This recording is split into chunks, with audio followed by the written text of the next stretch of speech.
श्री शिवाय नमस्तु भयम। दोस्तों, जैसा कि आप सभी लोग जानते हैं कि 8 फरवरी 2026 यानी रविवार को पड़ रही है फाल्गुन महीने की कृष्ण पक्ष सप्तमी तिथि।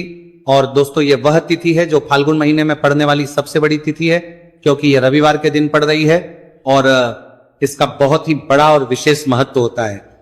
पूज्य गुरु जी ने कहा है कि अगर कभी भी मौका लग जाए और फाल्गुन महीने की सप्तमी तिथि रविवार को पड़ जाए तो आप लोगों को 7 चावल के दाने वाला उपाय तो अवश्य ही करना चाहिए। इन दोनों का संयोग बहुत कम आता है।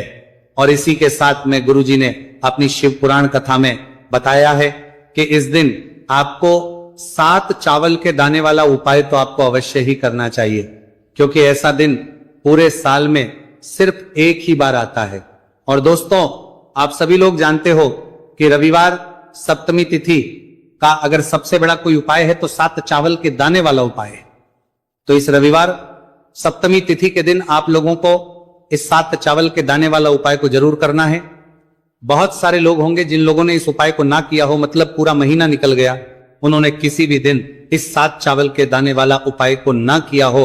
पर दोस्तों, आपके पास एक आखिरी मौका बचा हुआ है जो कि 8 फरवरी के दिन है। तो इस दिन आप लोगों को इस वाले उपाय को जरूर कर लेना है। भले ही आपने पूरे महीने भर इस उपाय को ना किया हो, पर अगर आपने इस फाल्गुन महीने के रविवार सप्तमी तिथि के दिन अगर इस वाले उपाय को कर लिया तो आपको इस उपाय को करने का वह फल मिलेगा जिसकी आपने कभी कल्पना भी नहीं करी होगी।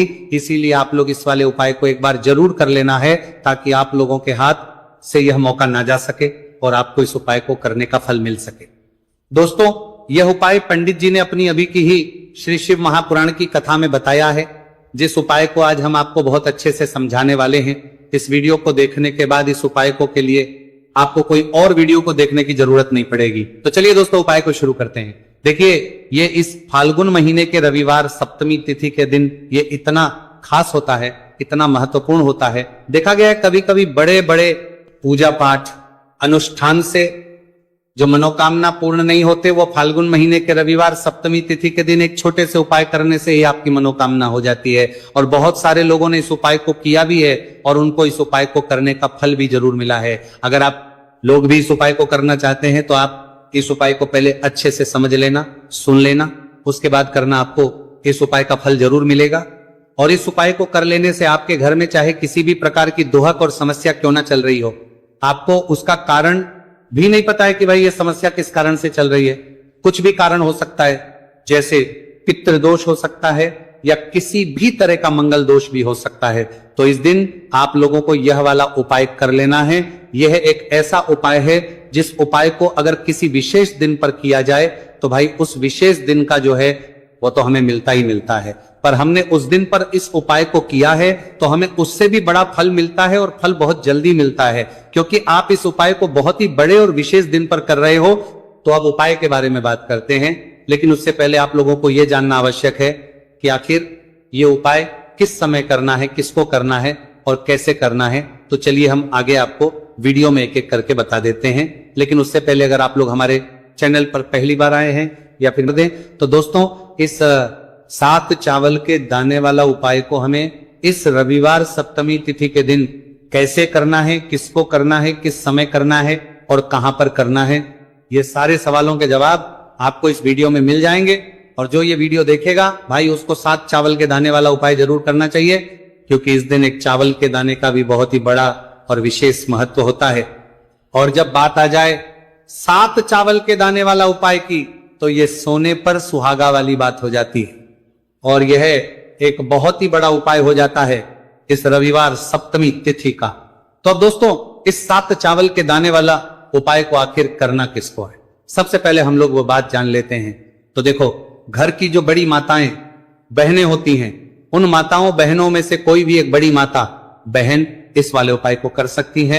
और दोस्तों, अगर आप चाहें तो अपने घर में से सभी सदस्यों को भी इस उपाय को सकते हैं। अगर किसी व्यक्ति की खुद की कोई मनोकामना है, खुद की कोई दुख और परेशानी है जो कि वह अपने लिए ही करना चाहता है इस वाले उपाय को, तो वह खुद अपने लिए भी कर सकता है। बाकी अगर कोई घर में से ऐसा है जो कि अपने पूरे घर परिवार की सुख और शांति के लिए ये वाला उपाय करना चाहता है, तो भाई वो भी कर सकता है, उसमें भी कोई दिक्कत वाली बात नहीं है। कहने का मतलब यह है कि इस उपाय को हर एक सदस्य भी कर सकता है और पूरे घर परिवार के लिए घर की बड़ी माताओं बहनों में से कोई एक माता बहन भी कर सकती है। माताएं बहनें अगर घर में उपस्थित ना हो या वह ये वाला उपाय ना कर पा रही हो तो फिर घर का कोई बड़ा सदस्य भी इस 7 चावल के दाने वाला उपाय को कर सकता है, चाहे फिर वह पुरुष ही क्यों ना हो, उसमें कोई भी दिक्कत वाली बात नहीं है। अब दोस्तों जो अगला प्रश्न निकल कर आता है वो ये आता है इस उपाय को लेकर कि आखिर इस उपाय को हमें किस समय करना है, सुबह के समय करना है कि शाम के समय करना है। तो देखो इस वाले उपाय को आप लोग सुबह के समय भी कर सकते हो और शाम के समय प्रदोष काल में भी कर सकते हो।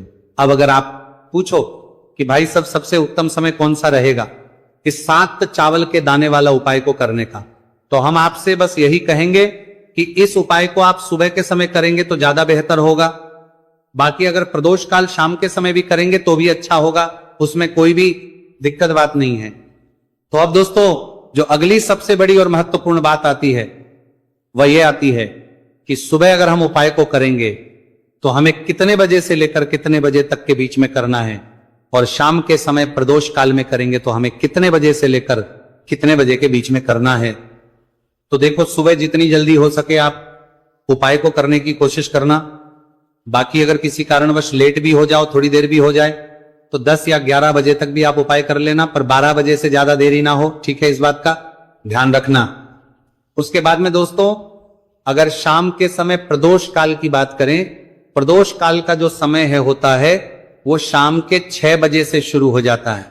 मतलब शाम के 6 बजे से लेकर 7 बजे के बीच का जो समय होता है यह समय प्रदोष काल का समय होता है। तो आप इस उपाय को 7 या 8 बजे के बीच में भी कर सकते हो। मतलब शाम के 6 बजे से रात 8 बजे के बीच में आप कभी भी इस वाले उपाय को कर सकते हो, उसमें कोई भी दिक्कत वाली बात नहीं है। देखिए दोस्तों एक एक करते हुए हम उपायों को समझेंगे। सबसे पहला उपाय बहुत ही आसान सा उपाय है। देखो यदि आपको ऐसा लगता है कि बाबा आपकी सुन ही नहीं रहे हैं, बाबा आपकी मनोकामना परिपूर्ण कर ही नहीं रहे हैं, आपने कई उपाय कर लिए, कई आपने इच्छाएं महादेव के सामने रख दी, लेकिन आपकी मनोरथ जो है वह परिपूर्ण हो ही नहीं रही है, और आप चाहते हैं कि वो मनोरथ जो आप कई दिनों से बाबा से मांग रहे हैं वह परिपूर्ण हो जाए, तो आपके जीवन के दुखद तकलीफ है ये सब दूर हो जाए। देखिए हो सकता है आपके घर में कोई कोर्ट केस चल रहा है या आपके घर में बहुत ज्यादा लड़ाई झगड़े चलते हैं, तो आपके घर में अगर शांति नहीं है, आपके घर में धन की कमी है, धन की वजह से आपके घर में बहुत ज्यादा लड़ाई झगड़े चल रहे हैं, तो आपकी तकलीफ दूर होने वाली है। स्वयं नंदी जी वाला यह विशेष उपाय है। नंदी जी के कान में कुछ बोलना है, नंदी जी के कान में इस प्रकार से बोलना है और आपकी मनोकामना परिपूर्ण हो जाएगी। देखो क्या क्या चीजें को लेनी है, पहले यह समझ लीजिए। आपको लेना होगा एक बेलपत्र, बेलपत्र 3 पत्ती होनी चाहिए, कहीं से भी खंडित नहीं होना चाहिए, ठीक है। बेलपत्र के साथ में आपको लेना है पीला चंदन मात्र 1 बूंद, मात्र 1 बूंद। छोटी सी टिक्की आपको लगानी है बेलपत्र में, इसीलिए थोड़ा सा ही पीला चंदन आपको लेना है और इस पीले चंदन के अंदर थोड़ा सा जल मिला देना है ताकि गीला हो जाएगा, पेस्ट के रूप में तैयार हो जाएगा। आ गई इतनी बात समझ में। अब आप क्या करना है, आपको साथ में लेना है 7 चावल के दाने। महादेव आप आपका साथ देने वाले हैं 7 चावल के धनों से। अब आपको क्या करना है, भगवान शिव के मंदिर में आपको जाना है। नंदी जी बैठे हैं, नंदी जी के पास में मतलब जो पैर उठा हुआ रहता है ना नंदी जी का, उस साइड आपको सीधे साइड आपको बैठना है। इस यहां पर जैसे ही बैठोगे यहां पर आपको बेलपत्र लेना है और बेलपत्र की जो ये बीच की जो डंडी है यहां पर आप मात्र पीले चंदन की एक बिंदी लगा देनी है, पीले चंदन की बिंदी लगा दी।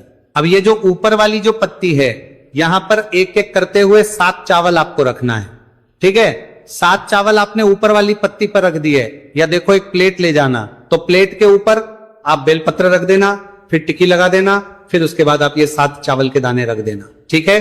अब आपको क्या करना है, जहां पर आप नंदी जी के वहां पर बैठे हो तो नंदी के कान में आपको आपकी जो भी इच्छा है, जो आप चाहते हैं कि महादेव परिपूर्ण करें, और नंदी जी के कहने पर महादेव आपकी मनोकामना निश्चित तौर पर परिपूर्ण करेंगे। तो आपको क्या करना है, नंदी जी को कान में आपको बोल देना है जो भी आपके दुहक तकलीफ है, जो भी आपके कष्ट है वो सब दूर हो जाए, ऐसी आपको कामना करना है। और नंदी जी के कानों में आपको बोल देना है, जो भी आप चीज बोलेंगे वो नंदी जी भगवान शिव से विनय करके बोलेंगे, और नंदी जी की बात भगवान शिव नहीं टालते हैं। और इसीलिए जो भी इच्छा है, आपकी जो भी कामना है, वो आपको विशेष बोलना है और उसके बाद आपको वहां से उठना है। ठीक है, नंदी जी को कान में मनोकामना बोल दी, फिर उठना, फिर उसके बाद भगवान शिव के वहां पर जाना। और ये जो बेलपत्र है, ये बेलपत्र चिकना वाला साइड जो है, और भगवान शिव के शिवलिंग के ऊपर इसे अर्पित कर देना है। अर्पित कैसे करोगे? जो बेलपत्र का जो चिकना वाला साइड है वो नीचे की साइड हो जाना चाहिए। अब से ही आप अर्पित करने जाओगे तो चावल के दाने तो गिर जाएंगे, यानी कि जैसे ही अर्पित करने जाओगे तो भगवान शिव के शिवलिंग के ऊपर चावल के दाने गिर जाएंगे, क्योंकि वह किसी से भी चिपके हुए नहीं है, तो कोई तकलीफ नहीं है। वो जैसे आप अर्पित करोगे ना, भले चावल के दाने भगवान शिव के शिवलिंग पर गिर जाए, वो कोई तकलीफ नहीं है। बस आपको ये जो बेलपत्र है, ये आपको उल्टा अर्पित कर देना है, यानी कि जो पीला है भगवान शिव के शिवलिंग पर स्पर्श होना चाहिए और इस प्रकार से आपको अर्पित कर देना है। डंडी का जो हिस्सा है जलाधारी की तरफ हो जाना चाहिए। बस इतना सा प्यारा सा उपाय एक बार करके देखिए। निश्चित तौर पर महादेव आपकी जो भी मनोरथ है, जो बाबा से आप कई दिनों से मांग रहे हैं, वह निश्चित तौर पर परिपूर्ण हो जाएगी। आगे इतनी बात समझ में। देखिए, अब हम बात करते हैं दूसरे उपाय की। देखिए, ये उपाय जीवन ऊर्जा का है, रविवार का दिन है और सप्तमी तिथि है। अगर आपके जीवन में बहुत ज्यादा अंधकार है, अगर आपके घर के जो बच्चे हैं बहुत ज्यादा सोचते हैं, या आपके घर में कोई भी ऐसा व्यक्ति है बहुत ज्यादा सोचता है, डिप्रेशन में रहता है, तनाव उसको है, तो तनाव को मुक्त करने के लिए यह उपाय है। अगर उसके भाग्य में जीवन में तेज की प्राप्ति नहीं है, तेज यानी कि ऊर्जा नहीं है, उदासी रहती है, जीवन में आलस है, तो फिर उस व्यक्ति को यह उपाय करना चाहिए। कोई काम करता भी है तो उसमें सफल नहीं हो पा रहा है, तो विशेष यह व्यक्ति, विशेष यह उपाय उसी व्यक्ति को करना है। देखो, इस उपाय के लिए आपको क्या क्या सामग्री लेना होगी। सबसे पहले तांबे का एक पात्र लेना, उसके अंदर घर से आपको जल भरना है। अब इसी जल के अंदर आपको लाल चंदन डालना है। एक छुटकी डालें, थोड़ा ज्यादा डालें, जितना आपको डालना है आप डालें। लाल चंदन जो होता है वो तेज की वृद्धि करता है। रविवार के दिन लाल चीजों का उपाय करना बेहद शुभ होता है, और हो सके तो लाल रंग के कपड़े पहन करके अगर आप ये उपाय करेंगे ना तो और भी शुभ होगा। ये लाल चंदन मिश्रित जल आपको क्या करना है, आपको जाना है किसी भी बेलपत्र के पेड़ के वहां पर सुबह से लेकर के शाम तक आप ये उपाय कर सकते हैं। कल रविवार की सप्तमी तिथि पर सुबह से लेकर के शाम तक आप बेलपत्र के पेड़ के वहां पर जाना, उत्तरमुखी होकर आपके जीवन के अंधकार दूर हो। जो भी आप स्मरण करेंगे, आप लेट उठते हैं, आपसे कोई कार्य बनता नहीं है, आपके जीवन में रोग बहुत ज्यादा है, तो भी आप ये उपाय करेंगे तो आपको उसका स्मरण करना है कि यह समस्या मेरी महादेव आपको दूर करना है। ऐसी कामना करते हुए आपको यह जो जल है, श्री शिवाय नमस्तुभ्यम का स्मरण करते हुए यह पूरा जल आपको बेलपत्र के पेड़ की जड़ में आपको अर्पित कर देना है। बहुत ही आसान उपाय है और यह उपाय हर कोई कर सकता है, तो यह मौका आपको गंवाना बिल्कुल भी नहीं है। यह हो गया दूसरा उपाय। अब हम बात करते हैं अंतिम उपाय की, तीसरे उपाय की। देखो, यह उपाय बहुत ज्यादा खास है। शिवलिंग पर चढ़ा जल 3 जगह आपको लगाना है, आपके शरीर में, और आपकी बीमारी दूर हो जाएगी। देखो, अगर आपको कोई बीमारी हो गई है और बार बार आप डॉक्टर को दिखा रहे हैं, डॉक्टर ने बोला 5-10 दिन अगर आराम नहीं होगा तो आप एडमिट हो, या आपके शरीर में कोई रोग है जो कई दिनों से है और आप चाहते हैं कि वो रोग आपका दूर हो जाए, तो यह रोग आपका निश्चित तौर पर दूर होगा। बहुत ही आसान सा उपाय है। घर का कोई भी व्यक्ति यह उपाय करने के लिए, और यह आपको बंधाराता सकता है, यह रोगी व्यक्ति भी यह उपाय कर सकता है। मात्र तांबे के पात्र के अंदर 1 लोटा जल लेना है, और आपको आज के दिन यानी कि रविवार की सप्तमी तिथि के दिन आपको जाना है भगवान शिव के मंदिर में। और अब आपको क्या करना, इस उपाय को समझना। 1 लोटा जल है। अब आपको भगवान शिव के शिवलिंग पर सबसे पहले गणेश जी के स्थान पर, कार्तिकेय जी के स्थान पर, मां माता अशोक सुंदरी वाले स्थान पर, पार्वती माता के हस्तकमल पर, फिर भगवान शिव के शिवलिंग पर आपको अर्पित कर देना है। जैसे ही जल जलाधारी के वहां पर आएगा ना, वह जल आपको झेल लेना है। ठीक है, जल झेल लिया आपने। अब आपको क्या करना है, महादेव से प्रार्थना करना है कि यह बीमारी दूर करने के लिए मैं मेरे घर पर लेकर के जा रहा हूं। इस व्यक्ति को, यह व्यक्ति जो है यह बीमार है, इसकी जो परेशानी है ये आपको दूर करनी है। ऐसी कामना करते हुए आपको घर पर लेकर के आ जाना है। जो भी व्यक्ति बीमार है वह खुद स्वयं उस जल को छुए और उसे 3 जगह लगाना है। एक सबसे पहला नाभि पर लगाना है, शिवलिंग पर जड़ जल। फिर दूसरा जो है मस्तक सिर पर, जहां पर हम तिलक करते हैं ना बोल दी, फिर उठना, फिर उसके बाद भगवान शिव के वहां पर जाना। और ये जो बेलपत्र है, ये बेलपत्र चिकना वाला साइड जो है, और भगवान शिव के शिवलिंग के ऊपर इसे अर्पित कर देना है। अर्पित कैसे करोगे? जो बेलपत्र का जो चिकना वाला साइड है वो नीचे की साइड हो जाना चाहिए। अब से ही आप अर्पित करने जाओगे तो चावल के दाने तो गिर जाएंगे, यानी कि जैसे ही अर्पित करने जाओगे तो भगवान शिव के शिवलिंग के ऊपर चावल के दाने गिर जाएंगे, क्योंकि वह किसी से भी चिपके हुए नहीं है, तो कोई तकलीफ नहीं है। वो जैसे आप अर्पित करोगे ना, भले चावल के दाने भगवान शिव के शिवलिंग पर गिर जाए, वो कोई तकलीफ नहीं है। बस आपको ये जो बेलपत्र है ये आपको उल्टा अर्पित कर देना है, यानी कि जो पीला है भगवान शिव के शिवलिंग पर स्पर्श होना चाहिए और इस प्रकार से आपको अर्पित कर देना है। डंडी का जो हिस्सा है जलाधारी की तरफ हो जाना चाहिए। बस इतना सा प्यारा सा उपाय एक बार करके देखिए। निश्चित तौर पर महादेव आपकी जो भी मनोरथ है, जो बाबा से आप कई दिनों से मांग रहे हैं, वह निश्चित तौर पर परिपूर्ण हो जाएगी। आगे इतनी बात समझ में। देखिए अब हम बात करते हैं दूसरे उपाय की। देखिए ये उपाय जीवन ऊर्जा का है, रविवार का दिन है और सप्तमी तिथि है। अगर आपके जीवन में बहुत ज्यादा अंधकार है, अगर आपके घर के जो बच्चे हैं बहुत ज्यादा सोचते हैं, या आपके घर में कोई भी ऐसा व्यक्ति है बहुत ज्यादा सोचता है, डिप्रेशन में रहता है, तनाव उसको है, तो तनाव को मुक्त करने के लिए यह उपाय है। अगर उसके भाग्य में जीवन में तेज की प्राप्ति नहीं है, तेज यानी कि ऊर्जा नहीं है, उदासी रहती है, जीवन में आलस है, तो फिर उस व्यक्ति को यह उपाय करना चाहिए। कोई काम करता भी है तो उसमें सफल नहीं हो पा रहा है, तो विशेष ये उपाय उसी व्यक्ति को करना है। देखो इस उपाय के लिए आपको क्या क्या सामग्री लेना होगी। सबसे पहले तांबे का एक पात्र लेना, उसके अंदर घर से आपको जल भरना है। अब इसी जल के अंदर आपको लाल चंदन डालना है। 1 चुटकी डालें, थोड़ा ज्यादा डालें, जितना आपको डालना है आप डालें। लाल चंदन जो होता है वो तेज की वृद्धि करता है। रविवार के दिन लाल चीजों का उपाय करना बेहद शुभ होता है, और हो सके तो लाल रंग के पूरे साल भर इस उपाय को ना किया हो, पर अगर आपने इस मार्गशीर्ष महीने में, तो आपको इस उपाय को करने का वो फल मिलेगा जिसकी आपने कभी कल्पना भी नहीं करी होगी। इसीलिए इस हल्दी दीपक वाले उपाय को एक बार जरूर कर लेना, ताकि आप लोगों के हाथ से यह मौका ना जा सके और आपको इस उपाय को करने का फल मिल सके।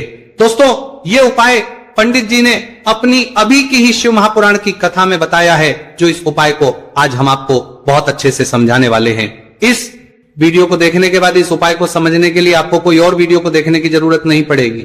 तो दोस्तों इस उपाय को आपको कैसे करना है, कब करना है, कहां पर करना है, और उपाय को करते समय आपको किन किन गलतियों को नहीं करना है और आपको किन किन बातों का ध्यान रखना है, ये सारी जानकारी हम आपको इस वीडियो में देंगे। तो चलिए भक्तों उपायों को शुरू करते।